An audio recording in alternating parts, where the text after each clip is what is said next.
securing work in Europe because of delays to work visas and also because of the limit of 90 days for UK nationals. বাংলাদেশের সাবেক প্রধানমন্ত্রী শেখ হাসিনার ভাগ্নি tulip Siddiqui বলেছেন তিনি তার খালা শেখ হাসিনা এবং বর্তমান অন্তর্বর্তীকালীন সরকারের প্রধান উপদেষ্টা ডক্টর মোহাম্মদ ইউনূসের মধ্যকার দ্বন্দ্বের বলি হয়েছেন। টিউলিপ বলেছেন বাংলাদেশে অবশ্যই কিছু মানুষ ভুল করেছে এবং তাদের শাস্তি পাওয়া উচিত, তবে তিনি তাদের কেউ নন। Your local pharmacists, local health professionals, your political allies and indeed your political opponents make the point to you that you have to take a stand on an issue. I feel this is the right course of action. Tulip বলেছেন তিনি তার খালার পক্ষে কোনো সাফাই গাইছেন না। British পত্রিকা দ্য গার্ডিয়ানকে দেওয়া সাক্ষাৎকারে যুক্তরাজ্যের হ্যামস্টেড এবং হাইগেটের এমপি এবং সাবেক সিটি মিনিস্টার টিউলিপ সিদ্দিকী এসব কথা বলেছেন। What are your plans for refugees whose work visas will expire but they cannot return to their countries of origin? Will they be eligible for settled status and how will the government guarantee their safety in the UK? Tulip বলেছেন বাংলাদেশের দুর্নীতি মামলায় তিনি রাজনৈতিক দ্বন্দ্বের শিকারে পরিণত হয়েছেন। তিনি জানান সপ্তাহখানেক আগে একজন সাংবাদিকের মাধ্যমে তিনি জানতে পারেন যে বাংলাদেশে তার বিরুদ্ধে আনুষ্ঠানিক অভিযোগ গঠন করা হয়েছে।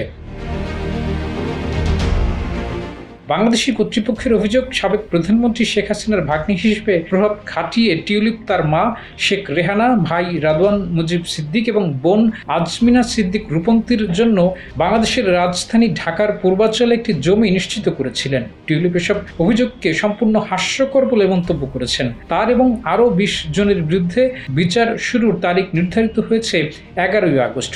টিউলিপ ব্যক্তিগতভাবে এবং ভিডিও কনফারেন্সে হাজির হবেন কিনা এ বিষয়ে এখনো সিদ্ধান্ত নেননি বলে জানিয়েছেন। তিনি বলেছেন তিনি ব্রিটিশ আইনজীবী হুগো কেসির সঙ্গে পরামর্শ করছেন। এখনো তিনি কোনো আনুষ্ঠানিক সমন পাননি। তিনি বলেন তাকে যেভাবে বিচারের মুখোমুখি করা হচ্ছে তাতে এক ধরনের দুঃস্বপ্নে আটকে গেছেন তিনি। বাংলাদেশ এবং যুক্তরাজ্যের মধ্যে প্রত্যর্পণ চুক্তি না থাকলেও দোষী সাব্যস্ত হলে বিষয়টি নতুন করে পরীক্ষার মুখে পড়তে পারে।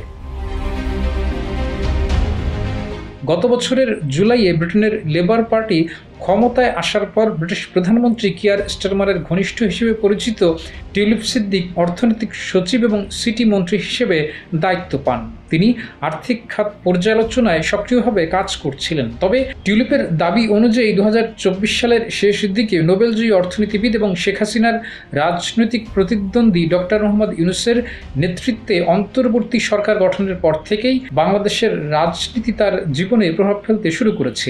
অচেনা কিছু ওয়েবসাইটে খবর ছাপা হতে থাকে যে তিনি রূপপুর পারমাণবিক বিদ্যুৎ কেন্দ্র প্রকল্প থেকে $500 কোটি আত্মসাৎ করেছেন। এ নিয়ে 2013 সালের এক ছবি সামনে এসেছে যেখানে রাশিয়ার রাজধানী মস্কোতে শেখ হাসিনা এবং রুশ প্রেসিডেন্ট ভ্লাদিমির পুতিনের সঙ্গে সিদ্দিককে দেখা গেছে। টিউলিপ সিদ্দিকী ব্যাখ্যা দিয়েছেন তিনি এবং তার বোন কেবল বেড়াতে গিয়েছিলেন সেখানে এবং একটি আনুষ্ঠানিক চায়ের দাওয়াতে 2 মিনিটের জন্য পুতিনের সঙ্গে দেখা করার সুযোগ হয়েছিল তার।